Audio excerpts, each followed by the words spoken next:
Bonjour et bienvenue dans ce nouvel épisode de Un jour, un match. Aujourd'hui, nous prenons la direction de l'année 99, et plus précisément du 29 mai 1999, pour parler d'une rencontre qui a opposé le Paris Saint-Germain aux Girondins de Bordeaux lors de la dernière journée de Division 1. Le scénario est simple. Si les Girondins gagnent, ils seront sacrés champions de France pour la 5e fois de leur histoire. S'ils font match nul, il faut espérer que Marseille ne s'impose pas de son côté sur la pelouse de Nantes pour remporter ce titre. S'ils perdent, il faudra attendre un succès des Canaries sur les Marseillais pour atteindre cet objectif. Donc l'équipe alignée par Elie Baup est une équipe classique, type, avec Romain Ferrier dans le couloir gauche. Romain Ferrier qui avait démarré la saison sur le banc de touche en tant que remplaçant et qui a peu à peu, au fil de la saison, supplanté Victor Torres-Mestre, le titulaire qui avait démarré la saison. Donc Romain Ferrier est titularisé à gauche, Ulrich Ramé dans les buts, Kodjo Afanou et Hervé Alicart dans l'axe central et François Gonnet à droite. Au milieu de terrain, on retrouve le joyau bordelais, l'âme de l'équipe bordelaise selon Alberto Malesani, adversaire des Girondins en Coupe d'Europe avec Parme, qui avait qualifié ainsi le duo de milieu défensif bordelais. Pour mener les attaques, on compte sur Ali Benarbia, qui a été élu meilleur joueur du championnat par ses pairs quelques semaines auparavant, et Kiki Moussampa, qui remplace Johan Mikou, blessé à un mollet suite à un choc lors de la journée précédente contre Lyon. Et en attaque, on retrouve le duo infernal, composé de Lilian Lasland et Sylvain Wiltord.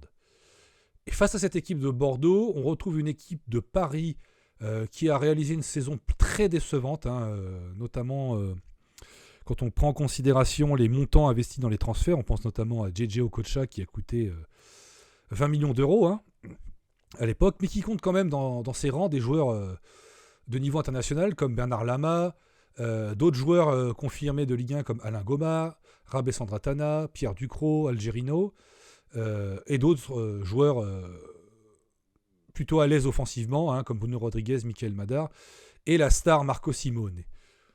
Donc les Girondins abordent ce match en sachant qu'il faut s'imposer, mais ils ne savent pas vraiment quelle attitude adopter. Est-ce qu'il vaut mieux attaquer pour prendre l'avantage et se mettre à l'abri rapidement, ou est-ce qu'il vaut mieux jouer la sécurité et pas trop se découvrir?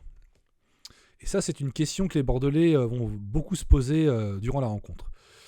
Donc, malgré une occasion de Michael Madar, une occasion de Bruno Rodriguez qui reprend un centre de Michael Madar à la 3e minute, un centre qui sera repris du tibia par Rodriguez au-dessus de la barre des Girondins, Bordeaux va ensuite reprendre la main sur le match et se procurer 2 occasions. La première par une frappe de Lasland et la deuxième par le premier but. Michel Pavon récupère le ballon sur le côté gauche du milieu de terrain et alerte Sylvain Wiltord, complètement démarqué. L'attaquant girondin s'avance, fixe Bernard Lama et donne l'avantage à son équipe. Ce sera le scénario de cette première mi-temps, les Bordelais qui ont marqué un but et qui vont gérer jusqu'à la fin de la première mi-temps. Et en deuxième mi-temps, ils vont se procurer une occasion par Kiki Moussampa qui frappera dans les bras de Bernard Lama avant que les Parisiens n'égalisent.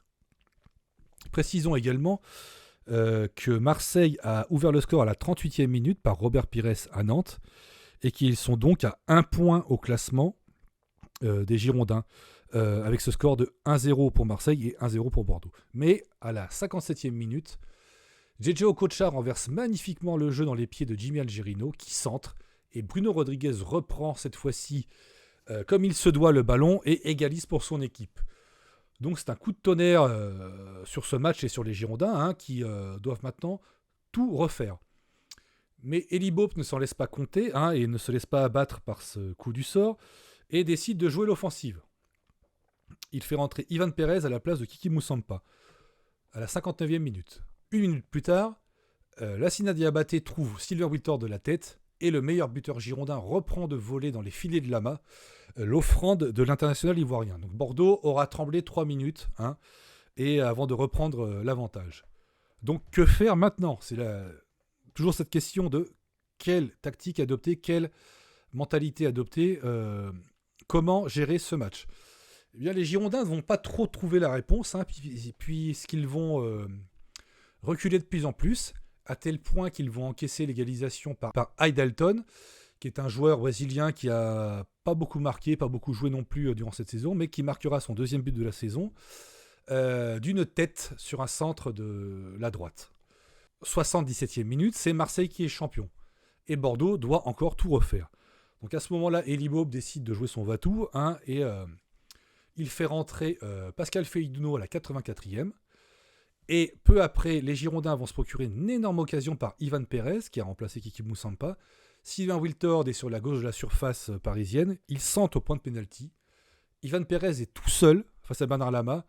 Et plutôt que d'adopter le théorème Lilian Lasland, à savoir toujours reprendre le ballon d'où il vient, l'international espoir espagnol décidera de décroiser sa tête. Et malheureusement, Bernard Lama l'empêchera de marquer le troisième but de son équipe. Donc là, on se dit que Bordeaux vient de laisser échapper une occasion incroyable d'inscrire le troisième but. Mais il n'en est rien, puisque Pascal Feïduno, le jeune espoir du club, qui ne compte que 2 matchs en première division, et qui est entré quelques secondes auparavant, effectue un appel de balle. Lilian Lasland le voit et le lance parfaitement dans le dos de la défense parisienne. Le jeune Guidéen se retrouve face à Bernard Lama et d'une astucieuse frappe du gauche glisse le ballon entre les jambes du gardien, champion du monde.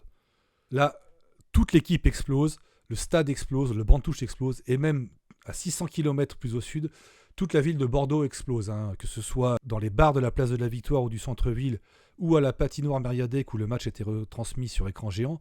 Toute la ville explose suite à la réalisation du jeune Guinéen, qui offre là le 5e titre des Girondins grâce à ce but et à son premier but en première division. Donc il y aura quelques secondes de jeu ensuite, et l'arbitre, monsieur Claude Colombo, mettra fin au suspense, et là ce sera vraiment la libération pour les Girondins, leurs supporters et toute une ville, tout un peuple, le peuple bordelais comme on l'appelle. Et du côté de Nantes, je peux vous dire que les Marseillais, et notamment Roland Courbis, font grise mine.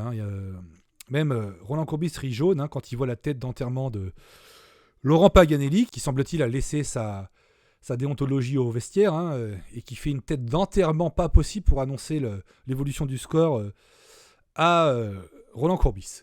Donc les Girondins vont fêter ce titre sur la pelouse du Parc des Princes sous les acclamations du public parisien et de leurs supporters venus en nombre depuis Bordeaux. Puis ils prendront un bain dans la piscine du vestiaire du Parc des Princes, et plutôt que de s'attarder dans les boîtes de nuit parisiennes, ils reprendront la direction de Bordeaux, où ils atterriront sur les coups de 2h30 du matin et rejoindront le stade où 40 000 personnes se sont réunies pour les accueillir et les célébrer. Ils rejoindront le stade en bus et ils seront avec le visage peint, le visage et les cheveux peints aux couleurs du club. Ils auront une écharpe du club autour du cou. Ils danseront, ils chanteront dans un micro, ils danseront la samba. Ils font quelques petits pas de danse comme Pierrot Labatte. Ils communieront avec le public pendant une bonne heure et ils laisseront ces scènes de liesse au son du We Are the Champions de Queen. Voilà, c'était un nouvel épisode de Un jour, un match. On se retrouve très prochainement pour un nouveau match de légende des Girondins.